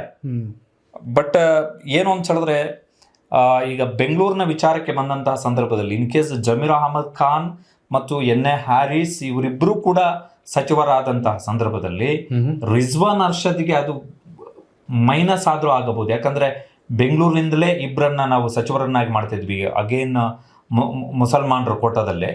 ಸೊ ಅದು ಮೈನಸ್ ಆದ್ರೂ ಆಗಬಹುದು. ಬಟ್ ಆಕಾಂಕ್ಷಿಗಳಲ್ಲಿ ಒಬ್ರು ಇವರು. ಖಂಡಿತ ಸರ್. ನನಗನ್ಸೋದು ಹೊಸಬರಿಗೆ ಅವಕಾಶ ಕೊಡಿ ಅಂದ್ರೆ ಫಿಕ್ಸ್. ಹೌದು.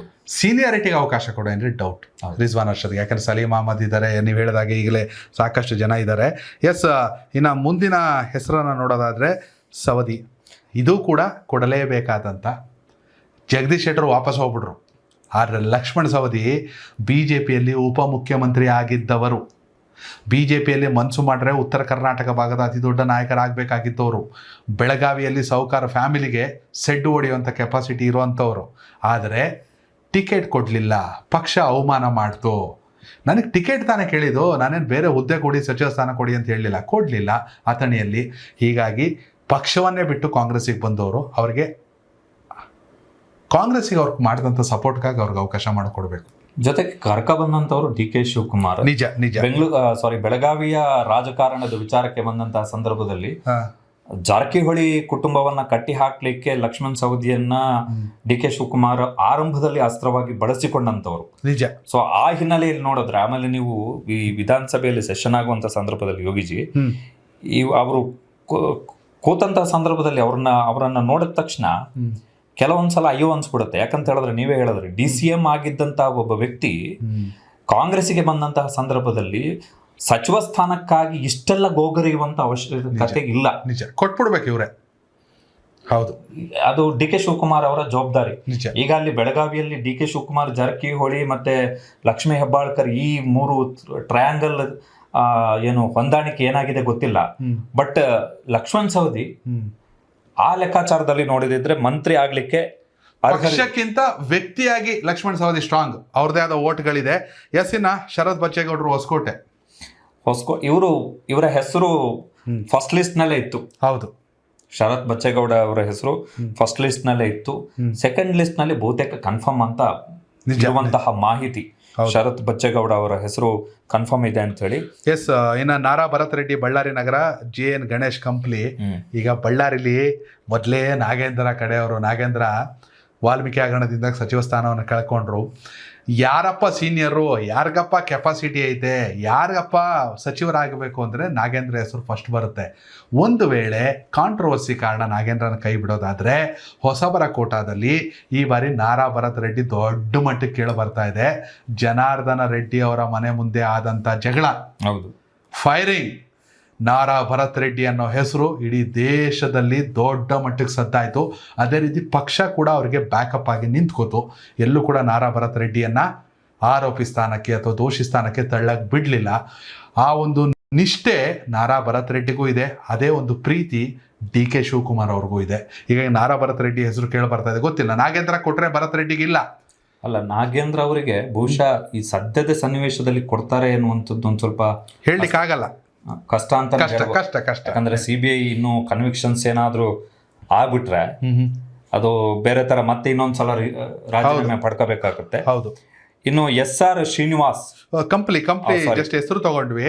JN ಗಣೇಶ್ ಕಂಪ್ಲಿಯ ಶಾಸಕರು, ಇವರು ಕೂಡ ತುಂಬಾ ಆಕಾಂಕ್ಷಿ. ಜೊತೆಗೆ JN ಗಣೇಶ್ ಅವರ ವಿಚಾರಕ್ಕೆ ಬಂದಂತಹ ಸಂದರ್ಭದಲ್ಲಿ ಯೋಗಿಜಿ, JN ಗಣೇಶ್ ಕೂಡ ಹಂಗ್ ನೋಡಕ್ ಹೋದ್ರೆ, ಅರ್ಹತೆಯ ಆಧಾರದ ಮೇಲೆ ನೋಡಕ್ ಹೋದ್ರೆ ಯುವಕ, ಪೊಲಿಟಿಷಿಯನ್, ST ಸಮುದಾಯಕ್ಕೆ ಸೇರಿದಂಥವ್ರು, ಮೀಸಲು ವಿಧಾನಸಭಾ ಕ್ಷೇತ್ರದಿಂದ ಗೆದ್ದಂಥವ್ರು, ವರ್ಚಸ್ಸಿದೆ, ಅವ್ರದ್ದೇ ಆದಂತಹ ವರ್ಚಸ್ಸಿದೆ.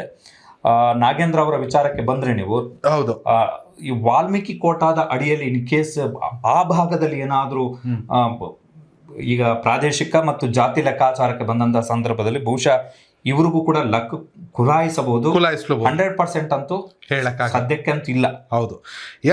ಇನ್ನು ಮುಂದಿನ ಹೆಸರು SR ಶ್ರೀನಿವಾಸ್ ಗುಬ್ಬಿ. ನಾನು ಎಷ್ಟು ಕಾನ್ಫಿಡೆಂಟ್ ಆಗಿ ಪೊನ್ನಣ್ಣಗೆ ಅವಕಾಶ ಕೊಡ್ಬೇಕಂತ ಹೇಳೋನು ಅಷ್ಟೇ ಕಾನ್ಫಿಡೆನ್ಸ್ ಇವ್ರ ವಿಚಾರದಲ್ಲಿ ಹೇಳ್ತೀನಿ. ಸತತವಾಗಿ ವ್ಯಕ್ತಿಯಾಗಿ, ಪಕ್ಷನ ಸೈಡ್ಗೆ ಇಟ್ಬಿಡಿ, ಸತತವಾಗಿ ವ್ಯಕ್ತಿಯಾಗಿ ಜನ ಆರಿಸ್ಕೊಂಡು ಬರ್ತಿರುವಂಥ ಶಾಸಕ ಯಾರಾದರೂ ಇದ್ದರೆ ಅದು ಗುಬ್ಬಿ ಶ್ರೀನಿವಾಸ್. ಗುಬ್ಬಿ ಶ್ರೀನಿವಾಸಿಗೆ JDSನಲ್ಲಿ ಆದಂಥ ಅಪಮಾನ, JDSನಲ್ಲಿ ಆದಂಥ ಅವಮಾನ ಎಲ್ಲವನ್ನ ಬದಿಗಿಟ್ಟು ಕಾಂಗ್ರೆಸ್ಸಿಗೆ ಬಂದರು. ಕಾಂಗ್ರೆಸ್ನಲ್ಲಿ ಕೂಡ ಗ್ರ್ಯಾಂಡ್ ವೆಲ್ಕಮ್ ಸಿಕ್ತು. ಕಾಂಗ್ರೆಸ್ಸು ತುಂಬ ಜನರನ್ನ ಈ ರೀತಿ ಬಳಸ್ಕೊಂಡಿದೆ 2023ರಲ್ಲಿ. ಈಗ ಅವರಿಗೆ ಋಣ ಸಂದಾಯ ಮಾಡಬೇಕು. ಗುಬ್ಬಿ ಶ್ರೀನಿವಾಸ್ ಅವರ ವಿಚಾರದಲ್ಲಿ ಕಾಂಗ್ರೆಸ್, ಗುಬ್ಬಿ ಶ್ರೀನಿವಾಸ್ ಅವರ ವಿಚಾರದಲ್ಲಿ ಕೊಡಲೇಬೇಕು ಸಚಿವ ಸ್ಥಾನ, ಕೊಡಲೇಬೇಕು. ಕೊಡಲಿಲ್ಲ ಅಂದರೆ ಕಾಂಗ್ರೆಸ್ ತನಗೆ ತಾನು ಮಾಡ್ಕೊಂಡಂಥ ಅನ್ಯಾಯ. ಹೀಗಾಗಿ ಗುಬ್ಬಿ ಶ್ರೀನಿವಾಸ್ ಹೆಸರು ತುಂಬ ಸ್ಟ್ರಾಂಗ್ ಆಗಿ ಕೇಳ ಬರ್ತಾ ಇದೆ. ಗೆಲ್ಲೋ ಕುದುರೆ ರೀ, ಕೊಡಬೇಕು. ಇನ್ನು ಲತಾ ಮಲ್ಲಿಕಾರ್ಜುನ್ ಹರಪನಹಳ್ಳಿ. ಲತಾ ಮಲ್ಲಿಕಾರ್ಜುನ್ ಕಾಂಗ್ರೆಸ್ನಲ್ಲಿ ಟಿಕೆಟೇ ಕೊಡಲಿಲ್ಲ. ಕರ್ನಾಟಕದ ಮಾಜಿ ಉಪಮುಖ್ಯಮಂತ್ರಿ MP ಪ್ರಕಾಶ್ ಅವರ ಮಗಳು, ಅವ್ರ ಮಗ ಅಂದರೆ ಅವರು ಲತಾ ಮಲ್ಲಿಕಾರ್ಜುನ್ ಸಹೋದರ MP ರವೀಂದ್ರ ಅವರು ಕೂಡ DK ಶಿವಕುಮಾರ್ ಅವ್ರಿಗೆ ಅತ್ಯಾಪ್ತರಾಗಿದ್ದರು, ಬಟ್ ವಿಧಿವಶರಾಗಿದ್ದಾರೆ. ಕಾಂಗ್ರೆಸ್ ಟಿಕೆಟ್ ಸಿಗಲಿಲ್ಲ ಅಂದ್ರು ಜನಾರ್ದನ ರೆಡ್ಡಿ ಕುಟುಂಬದ ವಿರುದ್ಧ ಹರಪನಹಳ್ಳಿಯಲ್ಲಿ ಪಕ್ಷೇತರವಾಗಿ ಸ್ಪರ್ಧಿಸಿ ಗೆದ್ದಂಥ ನಾಯಕಿ ಕರುಣಾಕರ್ ರೆಡ್ಡಿ ಅವರ ವಿರುದ್ಧ ಅಲ್ಲಿ ಕಾಂಗ್ರೆಸ್ಸು 3ನೇ ಸ್ಥಾನಕ್ಕೆ ಹೋಗ್ಬಿಡ್ತು.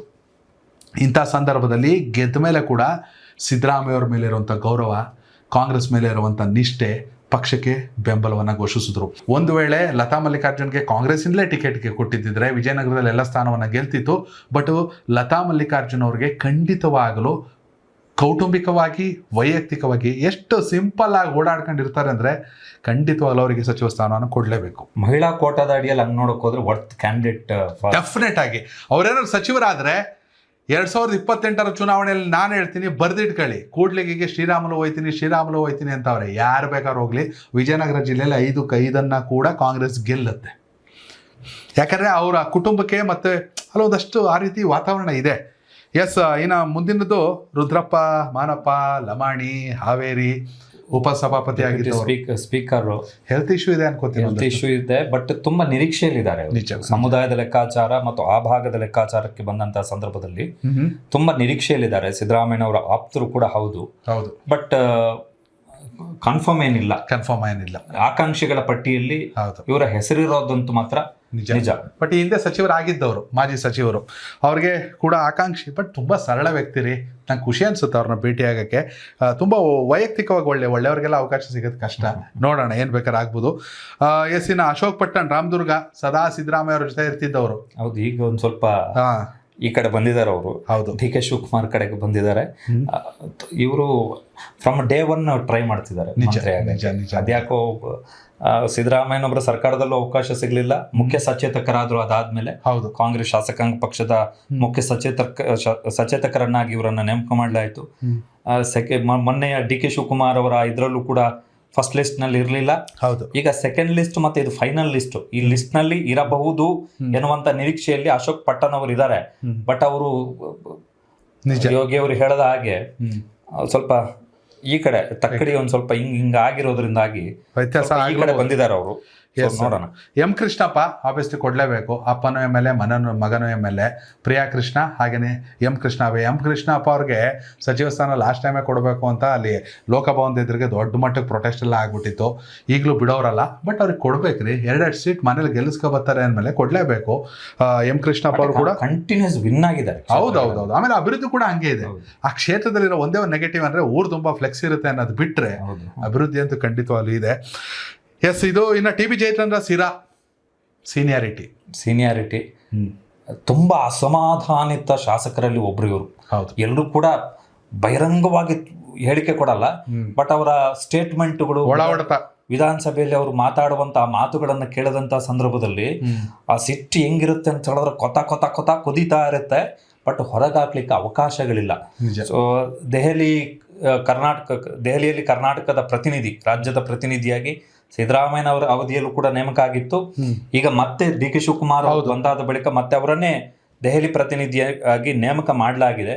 ಬಟ್ ಟಿ ಬಿ ಜಯಚಂದ್ರ ವಿಚಾರಕ್ಕೆ ಬಂದಂತಹ ಸಂದರ್ಭದಲ್ಲಿ ಈಗ ಆಲ್ರೆಡಿ ಪರಮೇಶ್ವರ್ ಉಪಮುಖ್ಯಮಂತ್ರಿ, ಗುಬ್ಬಿ ಶ್ರೀನಿವಾಸ್ ಅವರು ಫ್ರಂಟ್ ರನ್ನರು, ಹೌದು, ಟಿ ಬಿ ಜಯಚಂದ್ರ ಅಲ್ಲಿಗೆ 3 ಆಗುತ್ತೆ. ನಿಜ 3 ಆಗುತ್ತೆ ಅಲ್ಲಿಗೆ.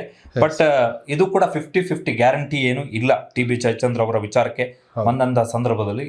ಆಮೇಲೆ ಕೆಲವು ಮಾಹಿತಿಗಳ ಪ್ರಕಾರ ಸಿರಾದ ಗ್ರೌಂಡ್ ರಿಪೋರ್ಟ್ ಪಾಸಿಟಿವ್ ಇಲ್ಲ as of now. Okay. Yes, ನೋಡೋಣ. ನೀವು ಕೂಡ ಕಾಮೆಂಟ್ ಮೂಲಕ ತಿಳಿಸಿ. ಇನ್ನು ಮುಂದಿದೆ ಬಸವರಾಜ ರಾಯರೆಡ್ಡಿ ಯಲಬುರ್ಗಾ.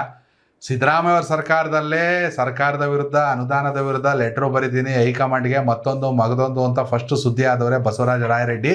ಬಟ್ ಕಾಂಗ್ರೆಸ್ನ ಅತ್ಯಂತ ಹಿರಿಯ ಮತ್ತು ಅನುಭವಿ ರಾಜಕಾರಣಿ, ಇವ್ರಿಗೂ ಕೂಡ ಅವಕಾಶ ಕೊಟ್ಟರೆ ನೀವು ಅಶೋಕ್ ಪಟ್ಟಣ್ಣ ಲಿಸ್ಟಲ್ಲಿ ಆಗ್ತೀರಾ ಅಂದ್ರೆ ಅಶೋಕ್ ಪಟ್ಟಣ್ಗಿಂತ ಫಾರ್ ಬೆಟರ್ ಅವಕಾಶ ಬಸವರಾಜ ರಾಯರೆಡ್ಡಿ. ಸಿದ್ದರಾಮಯ್ಯನವರ ಆರ್ಥಿಕ ಸಲಹೆಗಾರರಾಗಿದ್ದಂಥವ್ರು. ನಿಜ. ಎಕನಾಮಿಕ್ಸ್ ಬಗ್ಗೆ ಸಿದ್ದರಾಮಯ್ಯನವರಷ್ಟೇ ನಾಲೆಜ್ ಇದೆ ಬಸವರಾಜ ರಾಯರೆಡ್ಡಿಗೆ. ಹೌದು. ಆ ವಿಚಾರಕ್ಕೆ ಸಂಬಂಧಪಟ್ಟ ಹಾಗೆ ಲಾಸ್ಟ್ ಟೈಮ್ ಉನ್ನತ ಶಿಕ್ಷಣ ಸಚಿವರಾಗಿದ್ರು ಸಿದ್ದರಾಮಯ್ಯನವರ ಕ್ಯಾಬಿನೆಟ್ ನಲ್ಲಿ. ಹೌದು. ಇನ್ನು ಟಿ.ಡಿ. ರಾಜೇಗೌಡ ಶೃಂಗೇರಿ, ಚಿಕ್ಕಮಗಳೂರು ಜಿಲ್ಲೆಗೆ ಸಂಬಂಧಪಟ್ಟ ಹಾಗೆ ಯಾರಿಗೂ ಕೂಡ ಸಚಿವ ಸ್ಥಾನ ಕೊಟ್ಟಿಲ್ಲ ಲಾಸ್ಟ್ ಟೈಮ್. ಹೌದು. ಈ ಬಾರಿ ಹೆಸರು ಓಡಾಡ್ತಿದೆ. ಟಿ.ಡಿ. ರಾಜೇಗೌಡರಿಗೆ ಹಂಗ್ ನೋಡಕ್ ಹೋದ್ರೆ ಸೀನಿಯಾರಿಟಿಯ ಲೆಕ್ಕಾಚಾರಕ್ಕೆ ಬಂದಂತಹ ಸಂದರ್ಭದಲ್ಲಿ ಚಿಕ್ಕಮಗಳೂರು ಜಿಲ್ಲೆಯ ಕೋಟಾದ ವಿಚಾರಕ್ಕೆ ಬಂದಂತಹ ಸಂದರ್ಭದಲ್ಲಿ ಸಿಗಬಹುದು. ಡಿ ಕೆ ಶಿವಕುಮಾರ್ ಅವರ ಆಪ್ತತೆಯ ಕೋಟಾದ ವಿಚಾರಕ್ಕೆ ಬಂದಂತಹ ಸಂದರ್ಭದಲ್ಲಿ ಟಿ.ಡಿ. ರಾಜೇಗೌಡರಿಗೆ ಸಿಗಬೇಕು. ಬಟ್ ಅಲ್ಲಿ ಇತ್ತೀಚಿನ ಕೆಲವು ಕಾಂಟ್ರವರ್ಸಿಗಳು, ಯಾವುದು ಮತದಾನದ ಫಲಿತಾಂಶಕ್ಕೆ ವಿಚಾರಕ್ಕೆ ಸಂಬಂಧಪಟ್ಟ ಹಾಗೆ, ಜೊತೆಗೆ ಅಲ್ಲೊಂದಿಷ್ಟು ಇವರು ಜೀವರಾಜ್ ಅವರು ಒಂದಿಷ್ಟು ಸ್ಕ್ಯಾಮ್ ಹೊರ ಹಾಕಿದ್ರು. ಜಲ್ ಜೀವನ್ ಮಿಷನ್ ನಲ್ಲಿ ಸ್ಕ್ಯಾಮ್ ಆಗಿದೆ, ಮತ್ತೆ ಅವರ ಪ್ರಾಪರ್ಟಿಗೆ ಸಂಬಂಧಪಟ್ಟ ಹಾಗೆ ಕೆಲವೊಂದಿಷ್ಟು ಡಾಕ್ಯುಮೆಂಟ್ ಗಳನ್ನ ಜೀವರಾಜ್ ಅವರು ಬಿಡುಗಡೆ ಮಾಡಿದ್ರು. ಸೊ ಈ ತರದ ಕಾಂಟ್ರವರ್ಸಿಗಳಿದಾವೆ ಟಿ.ಡಿ. ರಾಜೇಗೌಡರ ವಿಚಾರಕ್ಕೆ ಬಂದಂತಹ ಸಂದರ್ಭದಲ್ಲಿ. ಬಟ್ ಚಿಕ್ಕಮಗಳೂರು ಜಿಲ್ಲೆಯ ಸೀನಿಯಾರಿಟಿ, MLA ಗಳ ಸೀನಿಯಾರಿಟಿ, ಹೌದು, ಮತ್ತು ಡಿ ಕೆ ಶಿವಕುಮಾರ್ ಅವರ ಆಪ್ತತೆಯ ವಿಚಾರಕ್ಕೆ ಬಂದಂತಹ ಸಂದರ್ಭದಲ್ಲಿ ಮತ್ತು ಜಿಲ್ಲೆಯ ಪ್ರಾತಿನಿಧ್ಯತೆ ವಿಚಾರಕ್ಕೆ ಬಂದಂತಹ ಸಂದರ್ಭದಲ್ಲಿ ರಾಜೇಗೌಡರಿಗೆ ಸಚಿವ ಸ್ಥಾನ ಸಿಗಬಹುದು. ಇನ್ನು KS ಆನಂದ್ ಕಡೂರು, ಕಳೆದ ಬಾರಿ ಎಷ್ಟು ಮಟ್ಟಿಗೆ ಇತ್ತು ಕಡೂರಲ್ಲಿ ಬೆಳ್ಳಿ ಪ್ರಕಾಶ್ ಅವರ ಹವಾ ಅಂದ್ರೆ ಇಲ್ಲ. ಕೇವಲ ಹಿಂದುತ್ವದ ಆಧಾರಕ್ಕೆ ಕಡೂರು ಜನ ಬೆಲೆ ಕೊಡಲ್ಲ, ಅವರಿಗೆ ಅಭಿವೃದ್ಧಿ ಬೇಕು, ಅಭಿವೃದ್ಧಿ ಆಧಾರದ ಮೇಲೆ ಈ ಬಾರಿ ಓಟ್ ಹಾಕ್ತಾರೆ ಅಂತ ಆನಂದ್ ಅವರು ಗೆದ್ದು ತೋರಿಸಿದ್ರು. ಅವ್ರಿಗೆ ಅವಕಾಶ ಸಿಗಬೇಕು ಅನ್ನೋ. ಯಾಕಂದರೆ ಚಿಕ್ಕಮಗಳೂರಲ್ಲಿ ಬಂದಾಗ ನಯನ ಮೊಟಮ್ಮ ಹೆಸರು ಬರುತ್ತೆ, ಇವ್ರ ಹೆಸರು ಬರುತ್ತೆ, ಶೃಂಗೇರಿ ಹೆಸರು ಬರುತ್ತೆ, ತರೀಕೆರೆ ಹೆಸರು ಬರುತ್ತೆ, ಎಲ್ಲರ ಹೆಸರುಗಳು ಕೂಡ ಬರುತ್ತೆ. ಆದರೆ ಆನಂದ್ ಅವರಿಗೆ ಕೂಡ ಅವಕಾಶ ಸಿಗಬೇಕು ಅನ್ನೋ ಚರ್ಚೆಗಳು ನಡೀತಾ ಇದೆ. ಹಾಗೆ ಕಡೂರು ಆನಂದ್ ಜೊತೆಯಲ್ಲೇ ತರೀಕೆರೆ ಶಾಸಕರಾಗಿರುವಂಥ ಶ್ರೀನಿವಾಸ್ ಅವರ ಹೆಸರು ಕೂಡ ತುಂಬ ದೊಡ್ಡ ಮಟ್ಟದಲ್ಲಿ ಕೇಳಬರುತ್ತೆ. ಹೀಗಾಗಿ ಯಾರಿಗೆ ಬೇಕಾದ್ರೆ ಸಿಗ್ಬೋದು. ಬಟ್ ನಯನ ಮೋಟಮ್ಮ ಮಹಿಳಾ ಕೋಟಾನ ಗೊತ್ತಿಲ್ಲ. ಚಿಕ್ಕಮಗಳೂರಲ್ಲಿ ಇರೋರೆಲ್ಲ ಆಕಾಂಕ್ಷಿಗಳೇ. ಎಚ್.ಡಿ. ತಮ್ಮಯ್ಯ ಫೋಟೋನು ಓಡಿಸ್ತಾರೆ. ಎಚ್.ಡಿ. ತಮ್ಮಯ್ಯ ಫಸ್ಟ್ ಟೈಮ್ ಬಂದಿರೋದು ಬಿಜೆಪಿಯಿಂದ. But C T. ರವಿ ಸೋಲ್ಸೋದ್ರಲ್ಲಿ ಮಾಸ್ಟರ್ ಸ್ಟ್ರೋಕ್ ಅಂದ್ರೆ ಡಿ ಕೆ ಶಿವಕುಮಾರ್ ಕೊಟ್ಟಿದೆ ಎಚ್.ಡಿ. ತಮ್ಮಯ್ಯ. ಗೊತ್ತಿಲ್ಲ. ನಯನ ಮೋಟಮ್ಮ ಅವರ ವಿಚಾರಕ್ಕೆ ಬಂದಂತಹ ಸಂದರ್ಭದಲ್ಲಿ ಯೋಗಿಜಿ ಅವ್ರ ವಿರುದ್ಧನೇ ಆ ಕ್ಷೇತ್ರದಲ್ಲಿ ಪಕ್ಷದವರೇ ಮಾತಾಡ್ತಿದ್ದಾರೆ. ಈಗ ನಯನ ಮೋಟಮ್ಮ ಅವರು ಹೇಳ್ತಾರೆ, ಇವರು ಲಾಸ್ಟ್ ಟೈಮ್ ಇವ್ರು ಯಾರು ಕೆಲಸ ಮಾಡ್ಲಿಲ್ಲ, ನನ್ ಪರವಾಗಿ ಇವ್ರಿಗೆ ಮಾತಾಡ್ಲಿಕ್ಕೆ ಅಧಿಕಾರ ಎಲ್ಲ ಹಕ್ಕಿಲ್ಲ ಹೇಳ್ತಿದ್ದಾರೆ. ನಿಜ. ಆದ್ರೆ ಎಲ್ಲರೂ ಅವ್ರ ಪಕ್ಷದವರೇ. ಹೌದು. ಪಕ್ಷದವರೇ ಒಬ್ಬ ಶಾಸಕಿಯ ವಿರುದ್ಧ ಬಹಿರಂಗವಾಗಿ ನಿಂತ್ಕೊಂಡು ಇಬ್ರು ಫೈಟ್ ಮಾಡ್ತಿದ್ದಾರೆ ಅಂತ ಹೇಳಿದ್ರೆ ನಿಮ್ಮ ಮಂತ್ರಿ ಸ್ಥಾನ ಕೊಡ್ತಾರೆ ಅನ್ನುವಂಥದ್ದು ಪ್ರಮುಖವಾಗಿರುವಂತ ಪ್ರಶ್ನೆ. ಜೊತೆಗೆ ಕೆಲವು ಬೇರೆ ಕಾಂಟ್ರವರ್ಸಿಗಳೆಲ್ಲ ತಗಳಾಕೊಂಡ್ರು. ನಾನು ಮೊಟ್ಟ ಹಿಂದೂ ಸಂಘಟನೆಗಳ ಕಾರ್ಯಕ್ರಮದಲ್ಲಿ ನಾನು ಕಾಂಗ್ರೆಸ್ ನಲ್ಲಿ ಇಡ್ತೀನೋ ಬಿಡ್ತೀನೋ ಅನ್ನುವಂತ ಸ್ಟೇಟ್ಮೆಂಟ್ ಅನ್ನೆಲ್ಲ ಕೊಟ್ಟು. ಎಸ್, ಇನ್ನ AR ಕೃಷ್ಣಮೂರ್ತಿ ಕೊಳ್ಳೇಗಾಲ ವಿಧಾನಸಭಾ ಕ್ಷೇತ್ರ, ನಾನು ಚಾಮರಾಜನಗರ ಜಿಲ್ಲೆ ಅಂತ ಬಂದಾಗ ಪುಟ್ಟರಂಗ ಶೆಟ್ಟಿ ಅಂತ ಬಂದಾಗ ಅಕ್ಷಯ್ ಸರ್ ಹೇಳ್ತಾ ಇದ್ದೆ, ಇಲ್ಲ ಇನ್ನೊಂದು ಹೆಸರಿದೆ AR ಕೃಷ್ಣಮೂರ್ತಿ ಅಂತ. ಸೀನಿಯಾರಿಟಿ ಆಧಾರದ ಮೇಲೆ ಕೊಡಲೇಬೇಕು. ಸೀನಿಯಾರಿಟಿ ಆಧಾರದ ಮೇಲೆ ಪುಟ್ಟರಂಗ ಶೆಟ್ಟಿನ AR ಕೃಷ್ಣಮೂರ್ತಿನೇ ಫಸ್ಟ್ ಕೇಳಬಾರ್ದು. AR ಕೃಷ್ಣಮೂರ್ತಿ 1989 ಕೂಡ ಚುನಾವಣಾ ರಾಜಕೀಯದಲ್ಲಿ ಇರುವಂಥವ್ರು. ಲೋಕಸಭೆಗೆ ಸ್ಪರ್ಧಿಸಿದ್ರು. ಸುಮಾರು 7 ಚುನಾವಣೆಗಳಲ್ಲಿ 3 ಬಾರಿ ಗೆಲುವನ್ನು ದಾಖಲಿಸಿದ್ರು. ಇಡೀ ಭಾರತದ ಇತಿಹಾಸದಲ್ಲಿ ಅಥವಾ ಕರ್ನಾಟಕ ಇತಿಹಾಸದಲ್ಲಿ ಒಂದೇ ಒಂದು ಹೋಟೆಲ್ ಸೋತ್ಬಿಟ್ಟು ಗೆದ್ದಿದ್ದಂಥವ್ರಿಗೆ ಸಣ್ಣ ಕಿರಿಕನ್ನು ಮಾಡಿದೆ. ಧ್ರುವನಾರಾಯಣ್ ದಿವಂಗತರಾಗಿದ್ದಾರೆ, ಶೇಕ್ ಹ್ಯಾಂಡ್ ಮಾಡಿ ಒಂದು ಹೋಟೆಲ್ ಗೆದ್ರು, ಗೆಲುವೇ ಹಣ, ನೀನು ಅಭಿವೃದ್ಧಿ ಕೆಲಸ ಮಾಡುವಂಥ ಸುಮಾರು 19 ವರ್ಷ ಅಜ್ಞಾತವಾಸ ಅನುಭವಿಸ್ಬಿಟ್ರು. ಆ ನಂತರದಲ್ಲಿ ರಾಹುಲ್ ಗಾಂಧಿಯವರ ನೇತೃತ್ವದಲ್ಲೇ ಚಾಮರಾಜನಗರದಲ್ಲಿ ನಡೆದ ಅತಿ ದೊಡ್ಡ ಸಮಾವೇಶದಲ್ಲಿ ಬಂದರು, ಗೆದ್ದರು. ಇನ್ನೂ ಮಜಾ ಏನಂದರೆ ಇವ್ರ ತಂದೆ ರಾಚಯ್ಯ, ಸಿದ್ದರಾಮಯ್ಯ ಅವ್ರ ರಾಜಕೀಯ ಗುರು. ಸಿದ್ದರಾಮಯ್ಯ ಅವ್ರನ್ನ ಕರ್ಕೊಬಂದು ಮಿನಿಸ್ಟ್ ಮಾಡಿದ ರಾಚಯ್ಯ ಅವರು. ರಾಚಯ್ಯ ಅವರು ಕರ್ನಾಟಕದಲ್ಲಿ ರಾಮಕೃಷ್ಣ ಹೆಗಡೆ ತಗೊಳ್ಳಿ, ಕಂಠಿ ತಗೊಳ್ಳಿ, ಬೊಮ್ಮಾಯಿ ತಗೊಳ್ಳಿ, ಎಲ್ಲರ ಸಂಪುಟದಲ್ಲಿ ಸಚಿವರಾಗಿದ್ದವರು. ಈಗ ಕುಮಾರಸ್ವಾಮಿ ಅವರು ಏನು ಕೈಗಾರಿಕೋಭಿವೃದ್ಧಿ ಸಚಿವರಾಗಿದ್ದಾರೆ, ಇವ್ರ ತಂದೆಯವರು ಪ್ರಧಾನಮಂತ್ರಿ ಚರಣ್ ಸಿಂಗ್ ಅವರ ಸಂಪುಟದಲ್ಲೇ ಆಗಿದ್ದರು. ಹೀಗಾಗಿ ಅಲ್ಲದೆ 2-3 ರಾಜ್ಯಕ್ಕೆ ಗವರ್ನರ್ ಕೂಡ ಆಗಿದ್ರು ಅವ್ರ ತಂದೆ. ಕುಟುಂಬ ಅಂತ ಬಂದಾಗ ಚಾಮರಾಜನಗರ ಭಾಗದಲ್ಲಿ ಅತಿ ಹೆಚ್ಚು ಹೆಸರಿರುವಂಥ ಕುಟುಂಬ AR ಕೃಷ್ಣಮೂರ್ತಿ ಅವ್ರದ್ದು. ಹೀಗಾಗಿ ಆಬ್ವಿಯಸ್ಲಿ ಅವರಿಗೆ ಟಿಕೆಟ್ ಕೊಡಬೇಕು, ಅಂದರೆ ಸಚಿವ ಸ್ಥಾನವನ್ನು ಕೊಡಬೇಕು ಅನ್ನೋ ಲೆಕ್ಕಾಚಾರಗಳು ನಡೀತಾ ಇದೆ. ಏನಂತೀರಾ? ಖಂಡಿತ. ಸೊ ಅಲ್ಲಿಗೆ ಅಂದ್ರೆ ಇದು AR ಕೃಷ್ಣಮೂರ್ತಿ ಹಂಗೆ ನೋಡಕ್ ಹೋದ್ರೆ ಸೀನಿಯರ್, ಹೌದು. ಆಮೇಲೆ ಅರ್ಹತೆ ಮತ್ತೆ ಪ್ರಾದೇಶಿಕ ಲೆಕ್ಕಾಚಾರಕ್ಕೆ ಬಂದಂತಹ ಸಂದರ್ಭದಲ್ಲಿ, ಸಮುದಾಯದ ಲೆಕ್ಕಾಚಾರಕ್ಕೆ ಬಂದಂತಹ ಸಂದರ್ಭದಲ್ಲಿ what candidate to become minister. Yes ವೀಕ್ಷಕರೇ, ನಿಮ್ಮ ಪ್ರಕಾರ ಇನ್ನು ಯಾರೆಲ್ಲ ಸಚಿವರಾಗಬಹುದು ದಯವಿಟ್ಟು ಕಾಮೆಂಟ್ ಮೂಲಕ ತಿಳಿಸಿ. ಧನ್ಯವಾದಗಳು. ಕನೆಕ್ಟ್ ಕರ್ನಾಟಕ, ಇದು ನಿಮ್ಮ ನೆಟ್ವರ್ಕ್.